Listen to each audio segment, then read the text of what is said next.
And welcome Dragon Con fans. Welcome to the Brit Track panel of the 42nd anniversary of Hitchhiker's Guide to the Galaxy. Now on this date, not this date, but this year, 42 years ago, the radio show premiered.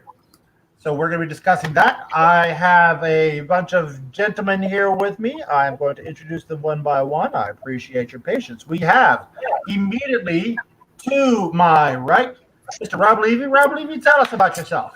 Hello. Hi, Mr. Bowen. Nice to meet you after all these years. Hi, I'm Rob Levy. I'm with needcoffee.com and a couple other websites and such things. And this is my 25th year doing stuff with Brit Track, so it's great to be here. Excellent. We're glad to have you. And then to Rob's right, sorry, I have to get my accoutrements, otherwise I'm not Rob in the hat. To Rob Levy's right, we have Mr. Michael Gordon. Say hello, Mr. Gordon, and tell us what you do. Howdy. I am a writer of comics and short stories and also podcaster. I am a co-host on the weekly Earth Station 1 podcast, Earth Station Who podcast, and the Dragon Con Report. Awesome. And then underneath me, starting to the further right, we have Mr. Matthew Brewer, who is a dedicated fan and a common panelist with us here at Brit Track. Mr. Brewer, hi, how are you today? I'm doing fine, and how are you guys doing? Oh, if I were any better, my head would explode into kittens and rainbows. That's good. That is good. And then last but definitely not least, we have Mr. Brian Doob, all the way from the frosty north of Canada. How you doing, Brian? Doing well. Excellent. Tell the good folks what you do, sir. I am a podcaster with British Invaders, the podcast all about British science fiction television, where over the past 13 years now, we have covered roughly 150 different British TV shows, science fiction and related genres, all sorts of things. And we, in fact, now are just covering, as something related to something that was on television, the Hitchhiker's Guide to the Galaxy text adventure game. So we've had lots of fun with Hitchhikers. Oh, I remember that old Infocom game back in the 80s. I played that so much. I could never get past the Babelfish. Notoriously difficult. Oh, I played the one that they officially did online, that they had the graphics and all that. And I probably didn't get past the first level. So you have to remember to take the aspirin. If you take the aspirin, you can at least get out of the house. Yeah. There were T-shirts that said, "I got the Babelfish," because it was so hard. Yeah. Of course, the only time I was able to play it was at school. So, I had to sneak it in there. All right, so we're going to talk about Hitchhiker's Guide to the Galaxy. Why don't we start from Mr. Brian Doob? Tell us about your first exposure to Hitchhiker's Guide. Oh, my first exposure would have been with the books. It was in the 1980s. It was actually one of the very first non-children's book that I actually read on my own. So got in there pretty early, I think late elementary school or just after elementary school, and loved it immediately and went through the other books. And it wasn't too long before we got a hold of the radio series where I was and listened to that, which was wonderful as well. And from then, I was getting any version I could get a hold of. Nice. All right. And Mr. Brewer. Well, this is going to be a weird thing because I remember my remembrance is probably a very long time ago when I was a little younger, probably my early teens or late kid adolescence. I did watch maybe a clip of, or maybe an episode or two of the original of the one from the BBC, and that kind of took a hold on me a little bit. I don't remember the whole thing, but then years later, I kind of went and got the original. I got the DVD, the original DVD of the Hitchhiker's Guide, which I have here, the original. Awesome, And, I have that one. Yeah, I also got the updated one as well, but it's somewhere in my room, so I'm not going to go hunting for it right now. But then it kind of grew me back into it, and so I've been watching that. Then I watched the updated movie, which is okay. It did have some, it kind of has some connections, but it was okay. It wasn't that bad. And then I've been kind of going back and forth watching Hitchhiker's Guide, listening a little bit of the radio shows. So it's Nice. Yeah. All right. Well, we just had a comment real quick that said that they see everyone knows where their towels are. We do all have our towels. Yes. I'm sorry, I have my scarf, but I'm a doctor. There you go. And speaking of towels, we're going to go right over here to Rob Levy. Mr. Levy, Rob, would you tell us about your first experience with Hitchhikers? I had read the book, the first book, and I was a couple chapters into it, and we have a local radio station here at the time that was running it was kind of weird. They'd run Hitchhikers, and then they'd run the Star Wars. Remember the Star Wars audio album that came out right after? So they were running those sort of as like an evening of radio stuff. And so I very much heard the radio and the book sort of in real time. And then maybe about 2 or 3 months later, our PBS station started running Hitchhikers before Doctor Who, 10 p.m. on Sunday nights. And then I got hooked on it that way. Nice. All right. And last again, but not least, Mr. Mike Gordon, what was your first exposure to the wonderful world of Arthur Dent?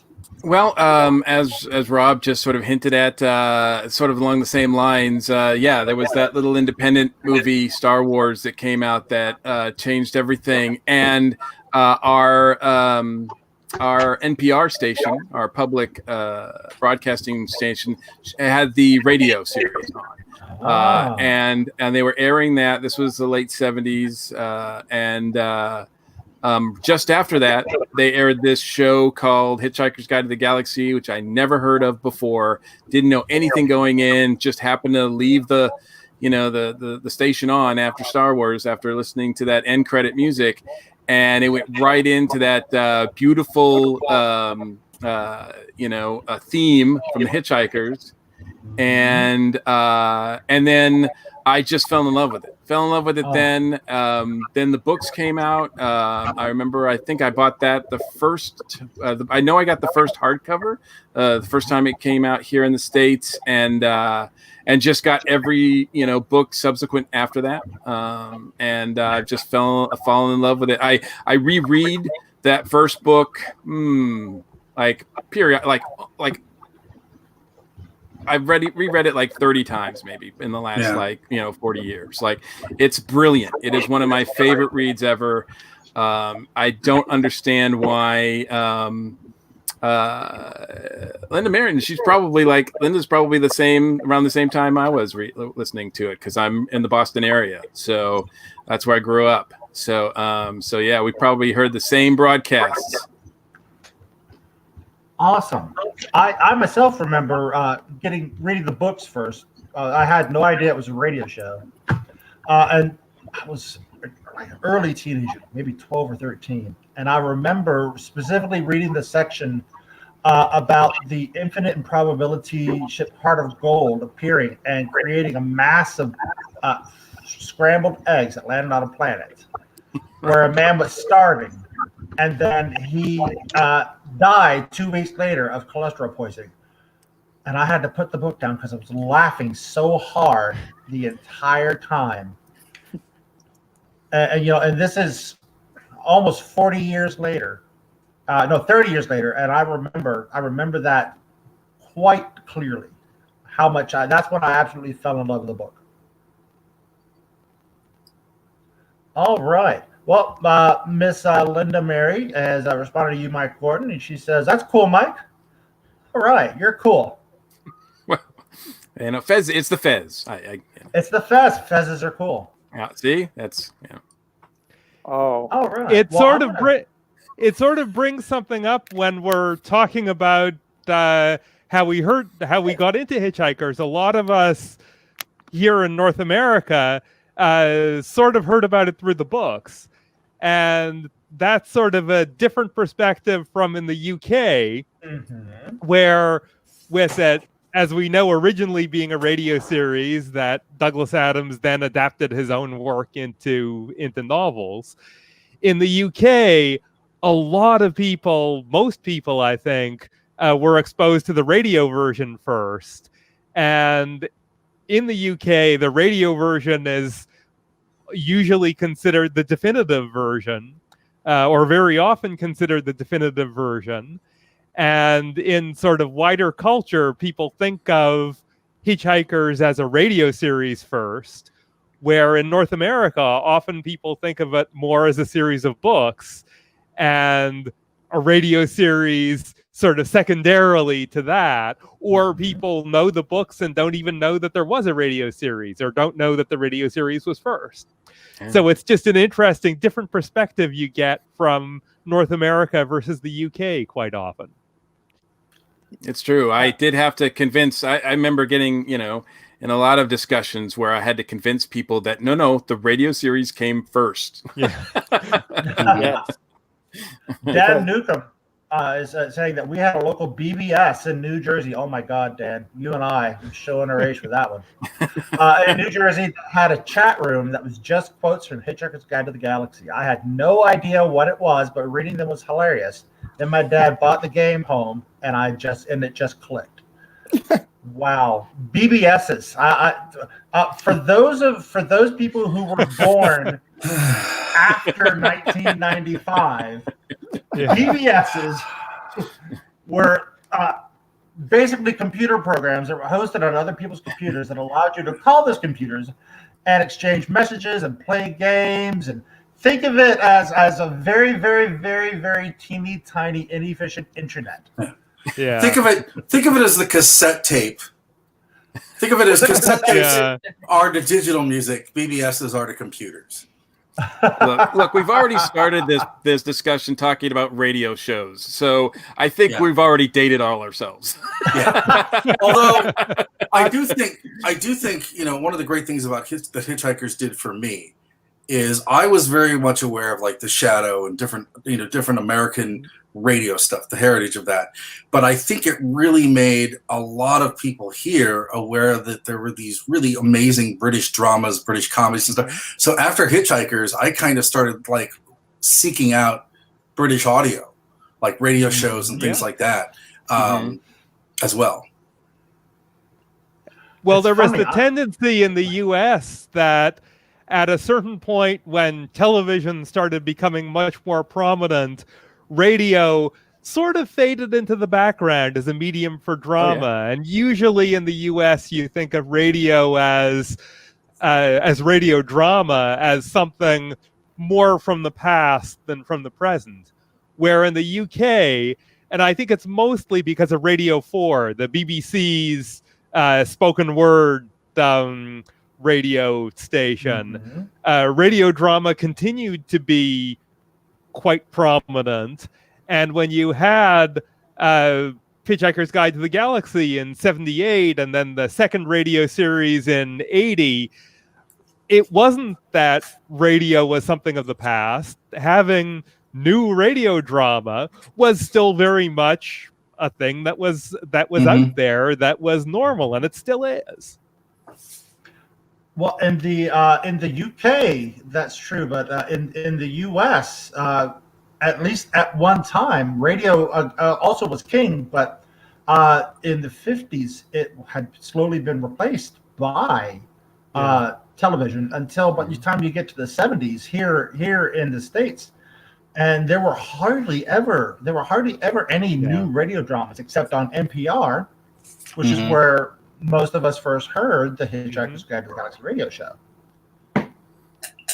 Yeah, whoever, I'm shocked when I look back on it, yet really appreciative of whoever got the idea and the wherewithal to do the Star Wars radio drama, because there couldn't have been too many people that were just interested in listening to the radio back then. Even then, not unless you were listening to music. If it wasn't for that, I probably wouldn't have discovered Hitchhikers as early. I'm hopeful that I was destined to discover it at some point, but not as early. The Miss Deanne says that there was a Hitchhikers Usenet group too.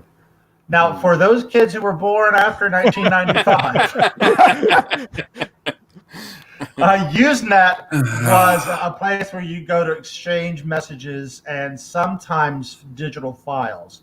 Think of it as the 8-track tape of the internet. It's a bit like a proto version of Reddit. That's the closest thing. Oh yeah, that's a good Yeah, that's a good description. All right. Yeah. And yes, I just want to, Matthew. But I'm sorry. Yeah. I come from the perspective. I did not know this was an adaptation. It took me like researching about it, and because once I'm like something, I'm basically researching it, and I found out that it was based on a book. Then it based based on it goes radio series, book, television, and then all these other mediums, and that's the weird. So it goes to every other medium, and the fact that now that it's all medium, and the fact now that we actually do have a online Hitchhiker's Guide to the Galaxy, which to everybody knows, that was the prototype, maybe the sort of prototype to Wikipedia now. Yeah, and that was, so it's like this, so it's really, it's how a lot of things go into a situation with me. So I never knew it was a book. I've heard it when I saw the book. I've heard of it, and the first time I saw the book, it was in this form, and of course, it was with the infamous Smiley Guy, which Douglas Adams did not like. Which when I read up, he didn't like it, and I was like, no, he didn't. But it became a famous icon, and for Americans, I think it was liked, but he didn't like it, and it became almost a second mascot to the show, to everything to Hitchhiker's Guy. So, well, we have an interesting question from an anonymous Facebook user. What is the appeal of Hitchhiker's Guide to the Galaxy? Rob, why don't you go ahead and start us off with that one? Oh, great. So I think the thing about Hitchhikers is it's got that humor that is just wickedly terrific. I think it's a very reserved English sense of humor that has to do with bureaucracy and layers and frustrations and stuff. And I think for us in America who are fascinated with things that are British, we appreciate that. But it also plays upon the sort of everyday drag of having a job, of things you have to do, and it goes on and on and on and on, and it sort of plays on that. But I also think it's so unlike anything else at the time. It also arrived at a really great time because, we had Star Wars, we had Star Trek, you had Doctor Who, but nowhere permeating culture like it is now, that there was still room for something else. There wasn't 50 other things streaming, and it was just odd and weird and quirky enough that it reached beyond a science fiction core, because they have been, I've been to some of these pop culture conferences where there is heated debate about whether Hitchhikers is a science fiction or a comedy, and the answer is yes. The answer is yes. And one of the things that's great about when I saw Adam speak here years ago, he made it a point that he doesn't address it as a work of science fiction, as a work of comedy. He's like, I just wrote this. It is what it is. And I love the fact that you can't pigeonhole it. I love the fact you can't sort of define it. And it's just so odd and weird and beautiful, and the language of it and the irony and everything. It's such a wonderfully woven tapestry on so many levels that it's great. Mike, would you like to build on that, Mr. Gordon? Oh, absolutely. And yeah, I feel much the same way. I mean, I do feel that, among its other iterations, certainly the book to me is like the cornerstone, because it is just, that first book is a thing of beauty. It is funny. I mean, first of all, it is, what's the appeal of it? It's funny. It's a fun time. Despite the fact that there's a lot of darkness in it, a lot that we can relate to. It's still really light and easy to get through, which is amazing. We need more of those in our lives, I think. Almost every paragraph in that book has some sort of, joke or clever wordplay or something to it. I mean, it's just, but yet it seems effortless. I do think that, like I said, I find it, after I read it, I always say it's my favorite book that I've ever read.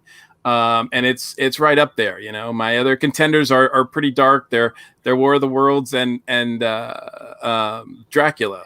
But this one is a whole different ball of wax, and it's got that British sensibility, which I know, not for the Brit Track folks, but for people outside, a lot of times that turns people off for some reason, that British humor, probably for some of the reasons that Rob mentioned. But I love it, and we don't have a lot of really, really hysterically funny science fiction. Yeah. Even to this day, we don't. Yeah, you're right. Because you have this, and then you don't have anything almost till Red Dwarf. I mean, right. I mean, yeah. Right. Yeah. You're completely right. I was mentioned. Sorry about that, Michael. Go right ahead. No. I grew up watching Doctor Who, so obviously there's connections with this and Doctor Who, obvious connections with Douglas Adams. But yet this takes what Doctor Who was doing and takes it even further to a place that's just so beautiful.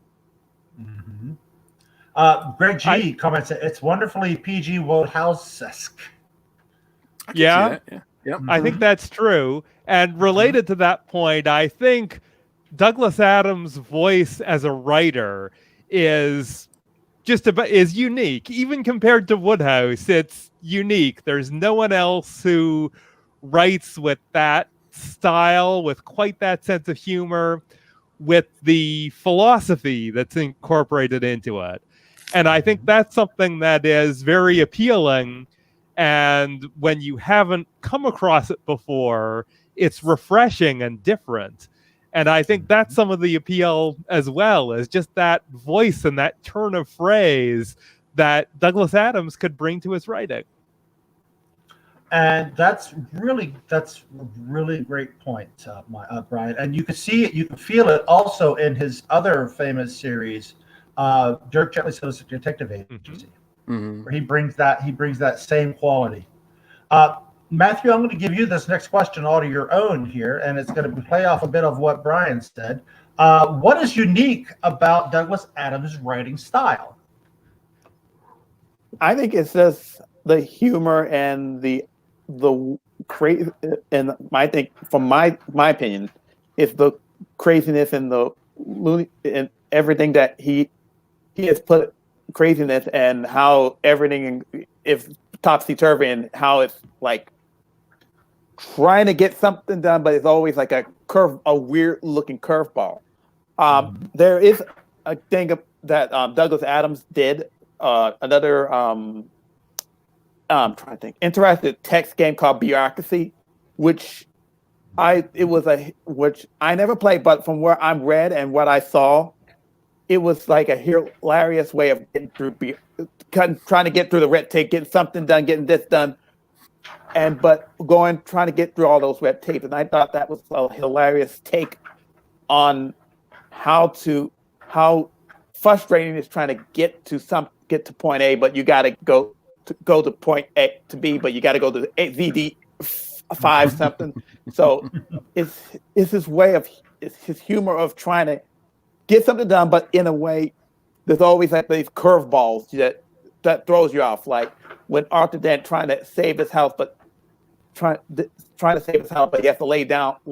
But then Ford Prefect tell him, look, we gotta go. We're gonna go to space. Dude. So it's all that curveball that Arthur wants to kind of have a normal life, still have his normal life, but at the same time, he's not going to get it. Everything's going crazy. He's going to have to deal with the craziness and everything that's thrown on him for the first time. So he has to deal with all that. Excellent. Anyone want to build on that? Well, yeah, because I was thinking, that the other thing about that is, the main character, Arthur Dent, is just one that lets things happen to him. He's not a man of action. He's not your, typical protagonist. He's just someone who, like, things just happen to this guy. And, in a lot of ways that breaks the rules of literature and writing, but yet it, like I said, it's done in a way that it just feels like we can all relate to it. Especially in 2020. Yeah. Yeah. It's know the what- everyman, right? Yes. It's the everyman type of character, but done in a way that is so unprepared. He's wearing the dressing gown or the bathrobe for so long, and because he's that unprepared. Yeah, and so you have those elements combined with the wit that Douglas Adams brings to it, which is something that you don't see in other things so much. Guys, I'd like to bring in another panelist. She was running a little late today, and I appreciate her patience. Everyone, this is Miss Roxa Spazhouse. Howdy. Hi, Hi. everyone. So I'm going to say, so really quick, just to build on really quick on everything. New York State was different when it comes to getting Brit stuff. So we knew it was a radio show, and we were primed for British entertainment because WOR television brought in Thames TV in the early 70s. So, and then our PBS channel or NPR aired the radio program. It's like, oh my gosh. And I was a big fan of E.G. Marshall's CBS show. What one was his, Rob? Oh God. You know what I'm talking about. It was like CBS. Yeah. So God, they aired that. Yeah. And then I picked up the book. So just to catch everything up on that. I mean, New York State was different because it's just like there were stuff coming stateside from the UK. So it's like, hey, did you guys hear this? And I was 14 at the time. So you go into school and you're like, but did you hear about this? And they're like, what? Yeah. So early on, you're either an outlier and you're just a weirdo. It's just like, okay, never mind. Well, that's all we are here, are outliers and weirdos. Well, yeah. In my case. Yeah. I mean, I know Rob is the essence of cool, but, not me. Sadly, you live in a weird place if you think that. That's just what I was saying. All right. So, but to get something that was both science fiction, because I started reading that and I was getting into Doctor Who at the time, is actually getting satire in that area of science fiction. I was reading like Stanislaw Lem. Oh, I love Stanislaw Lem. So you get a little bit of it, but sometimes it gets lost in the translation from the Polish. So you're like, oh, okay. So this was more accessible as far as getting the humor. It's like, hey, I would rather be on that kind of adventure than like a Star Wars one. To me, it seems. Go ahead. Oh, I was going to say, you have a point because the adventures of Ford and Arthur really do remind me of the adventures of Prix the Pilot from Stanislaw Lem. And I'm sorry, Rox, you go ahead. Right. Oh, I was going to say, because there's just so much like either red tape they run into or bureaucracy, that's kind of, it's like it's satire on how you navigate, your life now. It is very much in the context of the times it was written. It is also very much a condemnation of austere Britain and Thatcherism, right. Very much. But it's very cloaked. I mean, people of that upper crust just didn't get that they were just being taken the mickey out of. They just completely missed all that. Yeah. All right. Well, we have a question. It's just because they were obsessed with their digital watches. Yeah. That's exactly it. And live in a small paper. It's We the have a question newfangled from ones. the audience. While I love the BBC series and can tolerate the movie, but why does the story have trouble translating well to the screen? Tell you what, Rox, since you are just joining us, why don't you take that one and we'll move on to our other panelists. Oh, wow. I guess it didn't translate well really to either one, but we accept it because it's what we have. The movie, I kind of like the movie. Only because it's Martin Freeman. Okay. I think because satire doesn't really translate well because, okay, in America, okay, I was reading up on pathos and bathos. We have to, it's like we can't do satire without doing a lot of comedy. And I think that's why it doesn't translate well. Mm-hmm. Right, Rob? Would you agree with that? Yeah, I think that's part of it. Yeah. You know, so it's like American executives, we'll say that. We'll throw them under the bus. They want to see Yeah, slapstick stuff. Okay. Whereas doing subtle humor doesn't translate well to a big box office weekend. Yeah. Yeah. And I mean, everything comes down to money anyway, so that is my clear cut on that one. Yeah. And to pinpoint that is the fact that we're also going to get a new Hitchhiker's Guide to the Galaxy next year, depending on this COVID situation. It is hard. It is hard to get everything from the novels, the radio show, and try to get everything and it's really tough, especially with the BBC TV series. That you only got basically up to a point. It ends kind of on a cliffhanger ending to me, which I was hoping I wish there was more. We got the next story. We got the next, all that. We got all that. And then the movie, which I think they were trying to set up for the sequel, but didn't do well. It really is tough to translate the whole thing. It's really tough. And now that Hulu's going to get it, that it's going to attempt that thing, and they said it's going to be multiple seasons. That is really up to how much they can get in the story and how much they get true to the series. On your point on Hulu, if Good Omens was able to translate well, and a lot of people were happy with that, I think that's why there's like, hey, now we can attempt this again. But I think. Okay, I Brian, think. you look like. Sorry, Rob. Go ahead. Okay. Yeah. Yeah, there were a couple of things with how Hitchhikers was constructed as a radio series. One is that it had a lot of sort of radio devices and gags to it. Things like the guide entries were really a way of having a narrator and a way of explaining the narration away as these were the guide entries. And that was something that worked really well on radio. And as you go to different media, particularly to film and TV, it's not quite as conducive to that. And that in part, especially when you're talking about, modern big screen Hollywood movies, you get a pacing problem there because the way Hitchhikers was constructed was very much going along and, let's look out the window and read the guide entry for that thing over there. And, it's very sort of meandering in its construction, which in a serialized radio series or in a novel, a series of novels, is not too bad.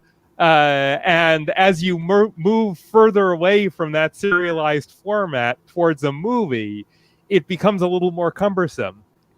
You also had things like the reference to Zaphod having 2 heads and 3 arms was a classic radio gag that partway through you throw in a description of someone and you realize that they're completely unlike what you expected and it never comes up again.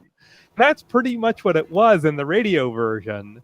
And when they went to do that on television, now I personally love the television version from 1981, but it was something that was awkward, that they suddenly had to do all of these complex things that were just passing mentions for radio. That is a very good point. Like you had just said, the 2 heads and 3 arm things was just a passive comment. But then everyone after that was beholden to that and had to do it somehow in a visual medium. Rob or Michael, what are your insights into this? You want to go, Mike, or you want me to go? No, go for it, Rob. Okay. First of all, I'm in the weird minority that there's absolutely nothing wrong with the TV series. I'm completely fine with it. I can always rewatch it. To me, it works. It translates the audio well, and I'm okay if that's all we have. I'm completely fine if that's all we had. Touching a little bit on what Brian and Rox had said about the films, if it's done as a film, it has to be done almost by someone in England or with English money or someone English running it, like this in the hands of like a Terry Gilliam, for example, right? Who gets the nuances of the humor in a way that Hollywood executives sometimes, let us say, don't get, right? So that's a big concern. The issue I have with the TV series, right, is that Good Omens, Neil Gaiman was there all the time with his fingerprints on it, making sure that he lived up to his end of the deal, or it lived up to his end and Pratchett's vision, right? With Adams gone, there's not really a caretaker of the estate, and there's not really anybody that's actively keeping track of what's going on with this. So I fear is that we're going to get lots of deviation and things from it. And if they could do it reasonably faithful, that's great. But I mean, we have had 40 years of those voices from the radio and the TV in our heads and in our faces. It's really hard to take anybody else in those spots, and I think that's where translating it is a little different. I almost would just leave it alone and do something completely new and innovative, but that's just me. That's not the Hollywood way. I know, exactly, yeah. That's the new Hollywood. We gotta do something. We gotta make it. Yeah. We gotta make it work. Well, really, sorry, just really quick on that is somebody said, you talked about Neil, but here's the thing. If it's Amazon, don't forget Jeff is one of us. So if he wants it, but it's Hulu, the right person, if they want it and if they know that there's going to be money, they will work really hard to have that. Yeah. And it's worked on it has worked on Amazon, that type of having somebody in our camp. Sorry, Mike. No, that's a good point. I mean, I'm it all comes down to who's in charge, right? And whose vision it is, right? And without Douglas around anymore, is there anybody who can take up his vision and pull it off? I'd like to think so, but maybe the Neil, fact that maybe the fact that Hulu's being the showrunners of Hulu are the guy who produced Lost and some other American actor, like 2 Americans. Like I'm like, right away that gives me a red flag. I'm not saying it's going to suck, but right away it gives me a red flag. Okay. I was going to say the showrunner is Carlton Cruz and the Jason Fuse, who those are the people. I just wanted to. And And the fact that, from what I'm read, it's going to be run multiple series. And it's my theory, my thinking, if it's going to run multiple series, are they going to go all the way to the books, or are they going to have to go different? If they're going to go beyond that, that's going to be a really tricky thing, because going beyond that, it's probably what's going to happen if they go multiple seasons and then run out of stuff from the books and the radio show. And so if this does well, they're going to have to go off. And that's what probably people are going to be like, wait a minute, this has never happened, but that's all we have. That's all we have. The source materials, that's all we have left. And they're going to have to go off on and you got to hope and pray that the way they go off off the books and off the material, they stay true to the format, to the tone and the characters, and not change it too much. That's basically what you're gonna have to do if you're gonna do multiple seasons. You got that fear is they are gonna go off the original path, and then they're gonna go into different ways, even when they exhaust the material. Mm-hmm. That's a good point. That's a good point, Matthew. Here's another idea. Someone DK9075 brings up a point. Says that Neil could totally do it, and she's referring to Neil Gaiman, of course, who is a huge Hitchhikers fan. Sure. So if he did do it, what would you like to see him do in the series? Keep it all British. Yeah. I was going to say I would have him hire Jasper Ford. Because he's like, what? No. No, Yes. that's I like the idea. Well, because we don't have. Neil's a great writer, but he doesn't do he. I think you could sort of pick out on Good Omens who wrote what.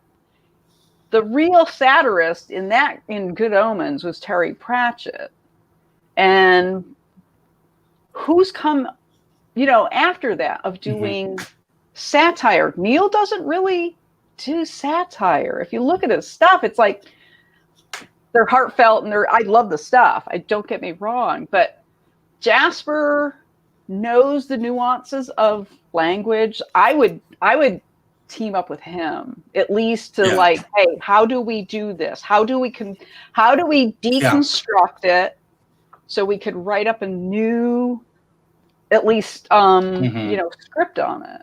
That's my take. That's my dream.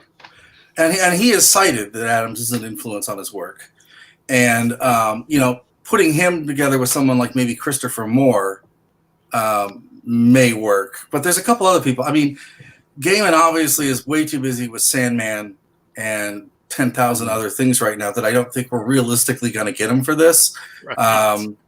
And I'd be happy if they gave it to Mike. I'd feel better if they gave it, to someone like Mike who understands it,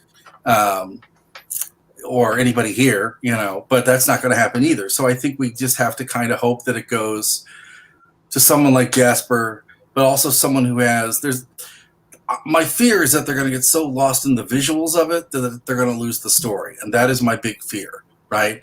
And then, because once they start doing the visuals, we can't do that, we'll take this out of the script. We're at the heart of it. The best thing about Hitchhikers with the book and the audio is that it is the theater of the mind.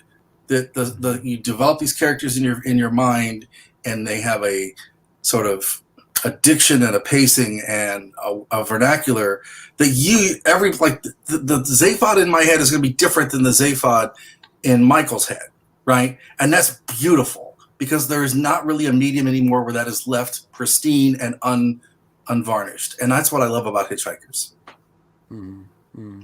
I don't think it's a. I'm sorry. I don't think it's a coincidence that like the other books that I mentioned that are my three favorites: Hitchhikers, Dracula, and War of the Worlds. That I've never been satisfied with any version of any of them because they're just so complicated to be able to reproduce, and especially by those people that don't have that same vision. All you're going to get is somebody's version of it, someone's interpretation of it, and you just hope and pray that that's good enough. And then now I'm going to drop something really controversial on the panel.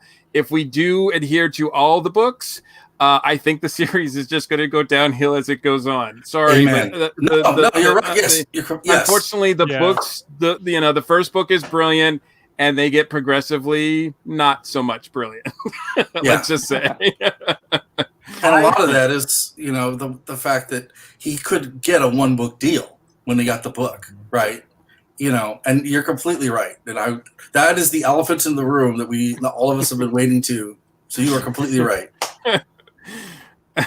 I love him, and I hate to say it, but damn, it's hard to get through those other books.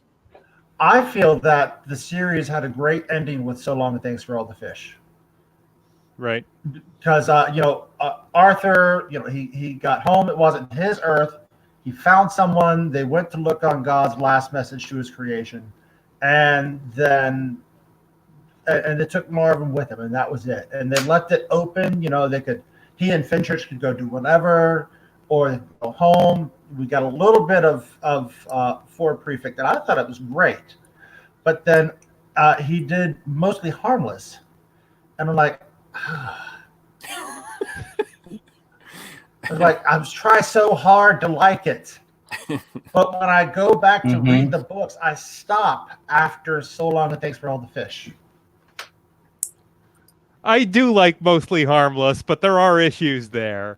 And I actually like how the radio series, when they came back in 2004 doing books 3, 4, and 5 in the radio series with the original cast, they took a slightly different take on Mostly Harmless and gave it something of a different ending. Happy ending, and I really like how that worked, how it was handled on radio. Oh, now another question. What about the Eon Colfer sequel, 6th book? Was anyone familiar with that? I'm familiar with it. I still haven't got it on myself to read it. Like I just can't read it yet. I don't know. Yeah. I'm still wondering if it's worth it. And from everything I've heard, it's not. No. Yeah. I think, It's a tough call. When somebody else takes over, it's really tough. Yeah. Because even after so many years, it's really a tough call to pull that off. Yeah. I read it, and it was like someone took a Douglas Adams novel and kind of chopped it up and rearranged the words, and then printed it into another novel. That's how it felt, because you can hear Douglas Adams' voice, but it just wasn't right. It's like someone was trying to write like Douglas Adams instead of trying to create a new story. Well, yeah, I'm sure that's what they were doing. Yeah.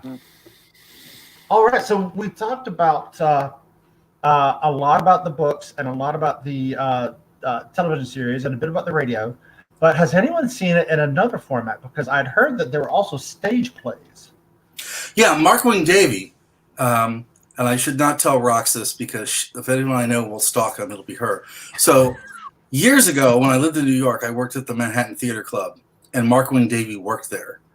And I was like, hey, I know who you are. And he's like, oh, God, oh, no. Yeah, and but now he works at the Tisch School. And he did, I believe in 2012, he did like a stage version of it as a charity thing. I think it could actually work as a stage thing. I think you'd have to just do the first book. If you had the narrator off stage, a lot of the humor we've gotten lately from British theater ties into a lot of that. I mean, there's a lot of like weird Douglas Adams quirkiness in some of the stuff we get in things like Fleabag. So I think it could work as a stage thing. I love that idea of doing it as a theater piece. What they did in 2012 was a stage radio play where they had the cast, mostly the original cast, on stage reading an updated version of it as a live radio production. And that they ran that in 2012 and again in 2013. Unfortunately, due to low attendance, they canceled it partway through the run in 2013. And I actually had a ticket, and the show I was set to see was canceled. I was going to say I'd pay to see that. I was in England at the time. Wow. And ready to go to the place it was running. See, and the way they did it was with a different person doing the voice of the book each show. They had several people doing it. I think Neil Gaiman did it at one point. I'm blanking on who the the people were for it, but they had a number of different people, and then a number of the original radio cast were reading for it as well. And there were audio recordings that were officially released, but in a very limited UK only way. So I don't know how much those are around at this point, but there were some audio releases online of that as well.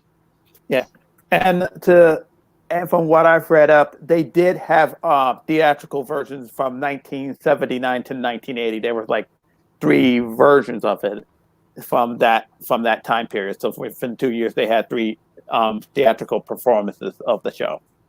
Yes, so that's right. They did do that. You're right.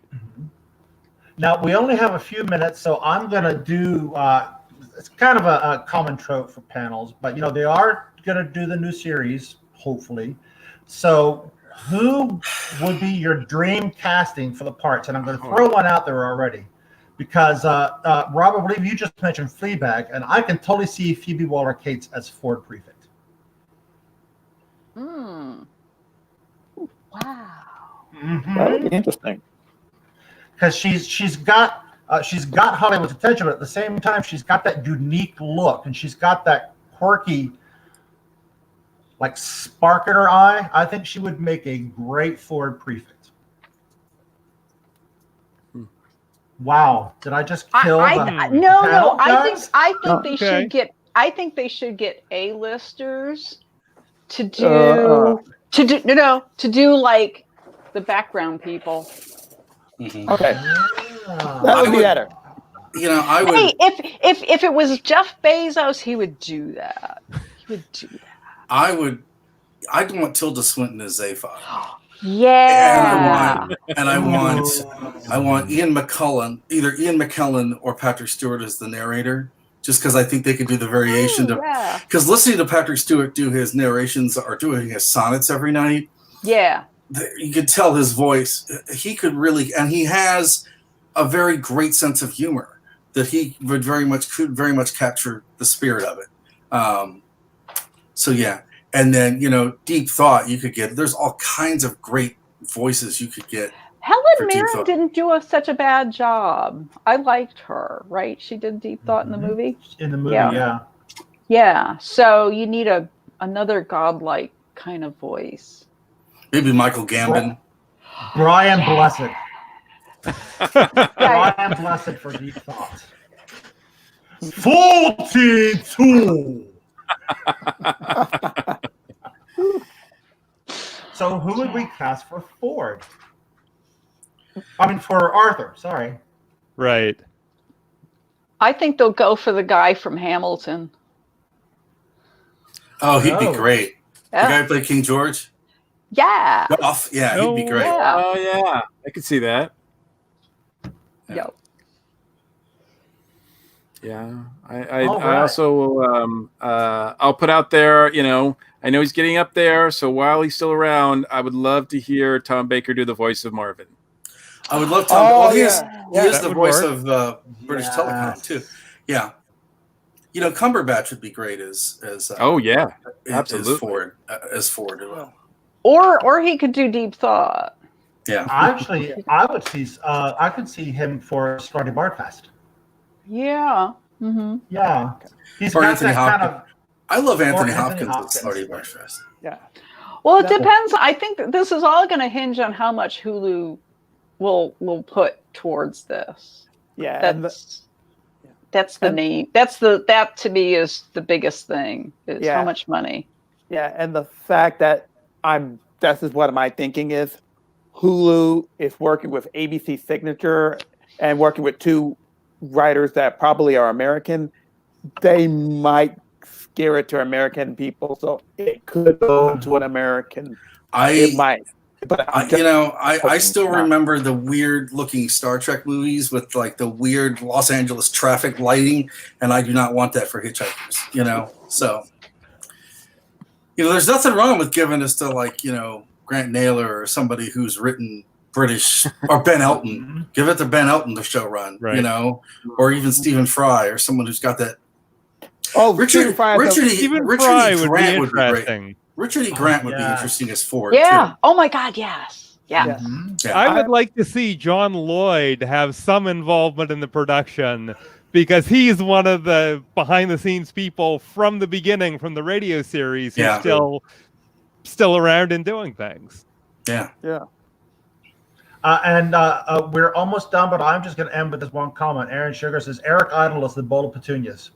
I think that would be the best. Oh, Eric Sure. being, or any of the remaining Pythons like John Cleese or Terry. No, well, not Terry. No, Eric Idle, Michael Palin being the book. I'd be okay with it. That would be like, oh, okay. You have a Oh, I could see. Yeah, I could see John Cleese doing the book stuff. Yeah. Yes, absolutely.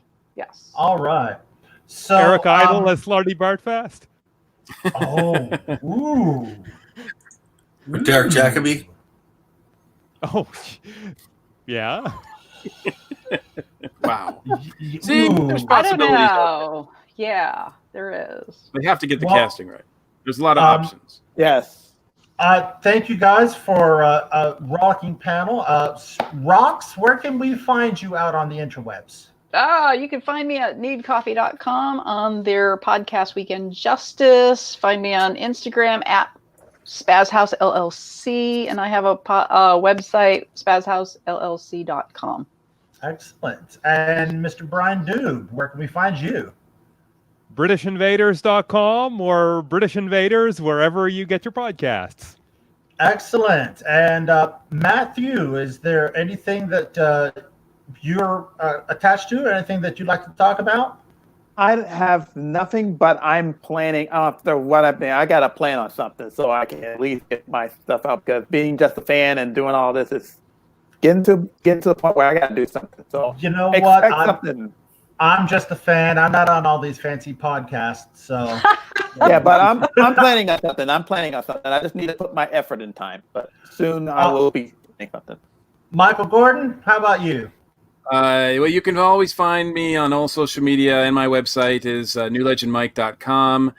So New Legend Mike is almost all my social medias with that, as well as earthstation1.com for the Earth Station 1 podcast, and the ESO network for all the other podcasts I'm part of. And finally, near and dear to my heart, Rob Levy, where can we find you, sir?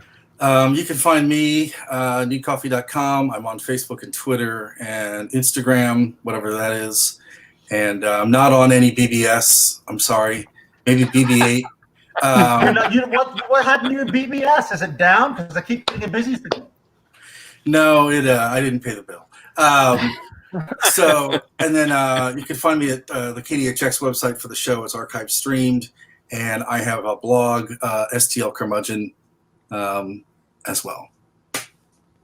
Excellent. Well, again, I'm Rob in the Hat with the Brit Track. We can be found several places. We have a Discord channel now, hashtag BritTrack-discussion. We are also on YouTube. Just look for the Brit Track and Dragon Con. We are on the Facebook. We are also on Twitter at BritTrack and Instagram at DC BritTrack. And the one final thing, the best thing about the movie, besides Stephen Fry being the book, was the introduction song. Oh, that's the song. The Neil Hannon. So long and thanks for all the fish. Yes. Yeah, oh Neil my Hannon. God. Yes. Yeah, So Divine long Comedy. and thanks for all the fish. So folks, I like that. So long and thanks for all the fish. Thank you. Bye. Hi, Have fun. thank you for Long. watching. Be Love safe. y'all. Stay safe. Thank you. Don't panic. Trent. Yeah.